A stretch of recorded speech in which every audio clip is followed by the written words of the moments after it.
one of the lectures, one of the videos, I talked about modesty. I don't remember exactly the details, but whatever, modesty. She writes a comment. I've been modest for 5 years, but I still didn't find my shidduch. Meaning public complaint against Hashem. And what I said in a shiur, that if you are modest, if you do certain things, you'll find your shidduch. She writes, I've been modest for 5 years and I still didn't find my shidduch.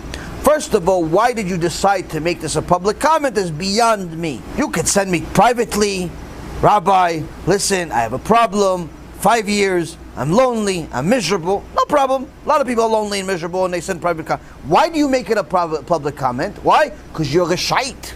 But you don't even realize it. Mamash, it shows the person's wicked, but doesn't even realize it. And it's not, I'm not talking about, they're not evil. They're wicked. There's two different things. Evil is, mamash, an evil person, causes bad.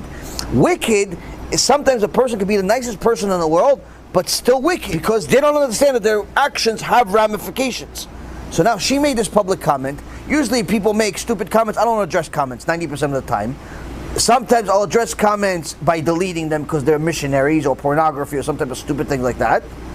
And sometimes I'll address comments if they really deserve a response and it's needed. Either it's a simple question I can just answer right away, or it's something that I know there's no other way to reach this person, or it's something like this, where this person makes this comment, I have to respond now. Why? Because by the time I looked at it, it's already been on there for a couple of days. So I responded and said, obviously you're not modest enough, and before you complain about Hashem, you should check yourself. Now, do I see a picture of her? No, the picture of her is a cartoon.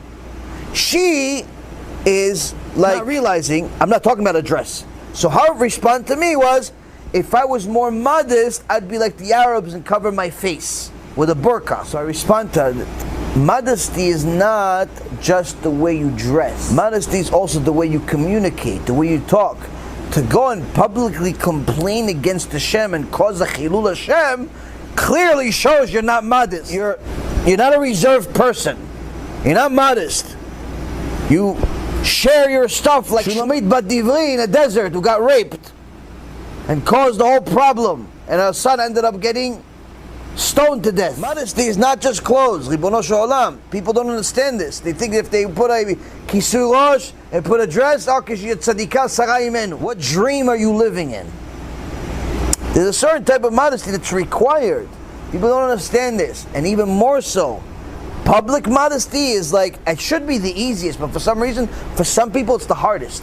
They have to speak publicly. They have to make videos about themselves publicly. They have to put their pictures on publicly. They have to make public comments. They have to do all these different things. Like, why? Don't you understand? Just, this is like, what are you trying to get out of that comment by saying, I've been modest for 5 years and I didn't find my shidduch? Like, what were you trying to get? Other than attention. Poor you, poor you. Like, what? Okay, you got to poor you twice.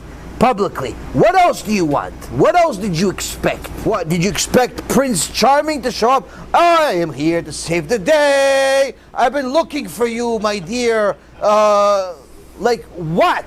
What did you expect? And you think about it, it's like, nothing. It's like, maybe like, I don't know, like little marbles in the head of people sometimes, and the Yetzer Hara just gets in and like ruffles them up a little bit and people don't think. Oh, let me make a comment against Hashem publicly. What's the response? I didn't mention Hashem. You don't have to mention Hashem to talk about Hashem. But that's the thing. People don't think. A dumb comment against Hashem on the internet of complaining about how Hashem is doing this, this, and this to you. Like, where did you think you were going to end up with this? Heaven? What do you think, like Moshe Rabbeinu is going to fight with you now?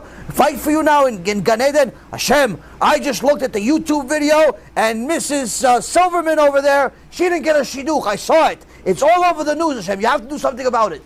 Like, what did you think? Avraham Avinu is going to come with Yitzchak and Yaakov. They're all going to fight against the shidduch department of Shemaim? Look what's happening, Ribono shel olam. She did not find a shidduch. And it's on YouTube. What did you think was going to happen? Nothing. Nothing. Other than making an example and a joke out of the whole thing, nothing else is going to happen that's positive out of it. Nothing. This actually is probably the best thing that could happen for it. People could learn from it. But nothing positive would happen from it. And if anything, a person's going to go to Kafakela for it. or worse. Because this could be, at the very least, avak lashon hara against Hashem. Lo pachot v'lo yoter, no more, no less. What the snake did. Oh, I didn't mean it that way. It doesn't matter. Rabotai, avodah zarah, it doesn't matter if you mean it or not. Chilul Hashem, it doesn't matter if you mean it or not. There are certain sins that a person makes, it doesn't matter if you mean it or not. Oh, but I didn't mean to. Okay, you still killed somebody. Doesn't matter, you killed it. Still dead body over here. People don't understand. The judgment in Shamayim is so heavy that, mamash, you don't want to talk. And in reality, in most cases, it's not worth it. It's not worth the talk.